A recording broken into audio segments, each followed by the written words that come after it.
My name is James Wright, and this is my interpersonal communication project for Liberty University, course HSC0508.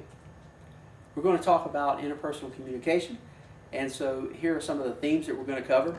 My overarching goals in interpersonal communication: enlarging the conversation, personal background and behavioral blend, barriers to interpersonal communication and ways to overcome them, noise pollution, and a personal plan for accomplishing my overarching goals. Again, my name is James Wright. I've been married to my beautiful wife Candace for 15 years.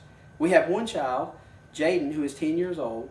I've been in pastoral ministry for 18 years, and I'm currently a residential counselor at New Hope of the Carolinas Behavioral Healthcare System in Rock Hill, South Carolina. So what is interpersonal communication? That's what the course is all about, and Stewart defines it like this: interpersonal communication is the type or kind of communication that happens when the people involved talk and listen in ways that maximize the presence of the personal.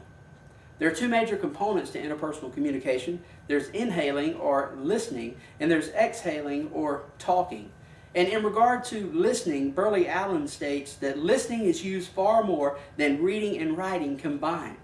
And so all people engage in a process of perceiving what others are saying, what is being said, and selecting what is important in that message, and then assigning meaning to the message through drawing inferences. And good exhaling or talking includes clarifying the true issue at hand, acknowledging the other person's feelings and perception, and restating what the other person is seeking to communicate. Everyone wants to feel like they're being heard, and everyone wants to feel like what they say matters. So being able to express to the other person that they've been listened to and accurately perceived is essential to communicating on a personal level. So here are my overarching goals for interpersonal communication. One, to improve my ability to look past my assumptions about the other person and focus on listening to the other person's point of view without bias. To enlarge the conversation by becoming more of an empathetic listener, and to overcome barriers that hinder helping others find their own solutions to their problems. What is enlarging the conversation? Essentially, it's listening and responding from a perspective that is larger than your own. People can have an understanding of things with respect to a given subject or topic in a way that is different from our own understanding of that same subject or topic. And when this happens, the conversation needs to be enlarged to account for the perspective of the other person, not just our own perspective. This helps us to grow and to learn and to foster true dialogue. So when it comes to enlarging my conversation, I need to be learning to listen actively. And I need to learn not to interrupt, to insert my opinions or jump to conclusions in the interpersonal communication process. And enlarging my conversation revolves around being patient and arriving at an evaluation of the other person's message that they're seeking to communicate. So now I want to share some background about myself personally and about how that influences my specific behavioral blend.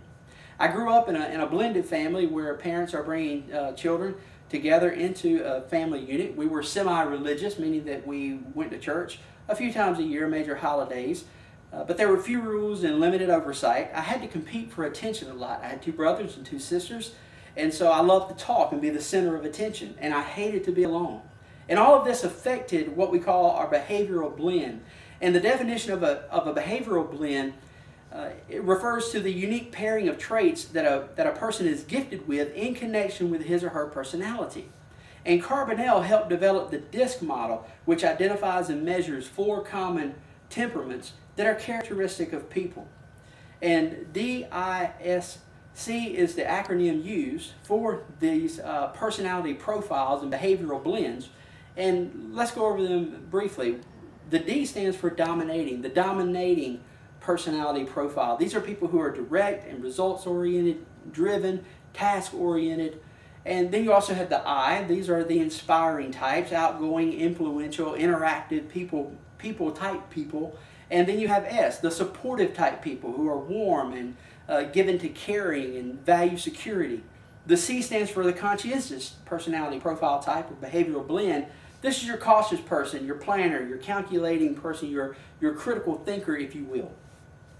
Behavioral blends describe how someone acts and how they think they should act in public, both private and public. Two phrases that are used to characterize this are the "this is me" and "this is expected of me."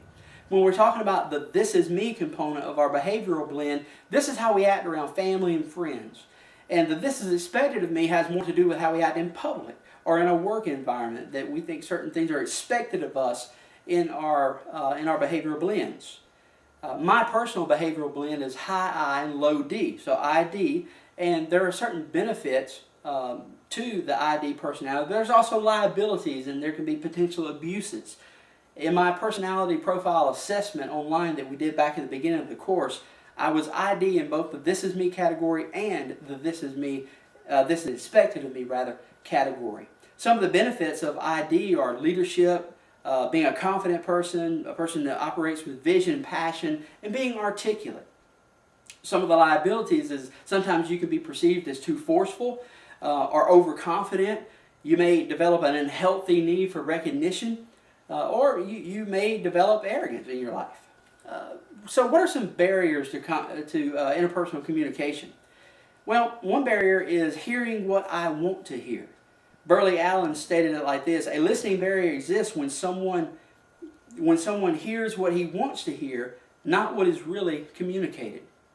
Emotions can be another barrier, whether they be our own emotions going into a conversation or some type of communication, or the emotions that we're receiving from someone who is talking to us.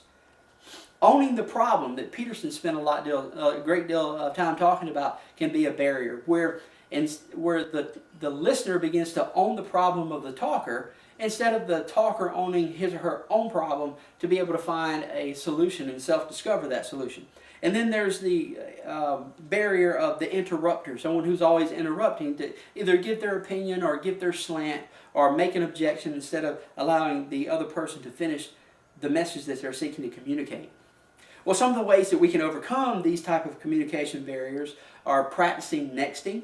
That has been a very influential concept for me that I've learned in the course and I've sought to implement in different environments. Nexting is simply taking the conversation to a deeper level by offering a next step in the conversation. It could be a question. It could be paraphrasing back to the other person doing the talking the message that you're perceiving them to be giving off, to make sure that you're accurate in your understanding of it.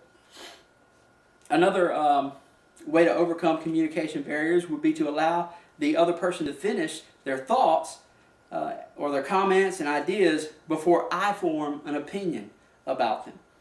And then finally, to use the TLC card, which is the talker-listener communication card, the talker-listener process, where there are certain rules for the talker and certain rules for the listener that, when followed, foster interpersonal communication and a sense of connection. And this also will help the person who is doing the talking to self-discover the solution to their own problem and overcome that particular communication barrier. We talked in the course about noise pollution. There are two types. There's internal noise pollution and external noise pollution. And noise pollution, whether it be internal or external, or things or experiences, and we'll talk about what some of them are, that are interfering with or creating noise that is preventing or impeding us hearing the message that someone is giving to us or communicating to us. Internal noise will be things like biased listening, concentrating on my response instead of the message that the person is communicating to me. Emotionalism, either on my part or on the part of the one who is doing the talking in the communication process. External factors or external noise that we need to account for and overcome are things like a chaotic environment with multiple conversations going on at the same time, and you can't focus on being an empathetic listener in personal communication.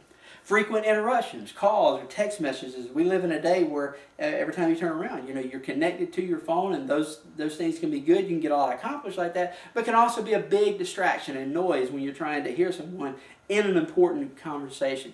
Clocks as well. We've probably all been in situations where we're dealing with an important issue and we're trying to connect, and someone's always looking at a clock or looking at a watch or something like that.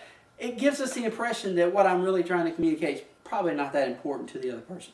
It can be noise. So let's talk about how to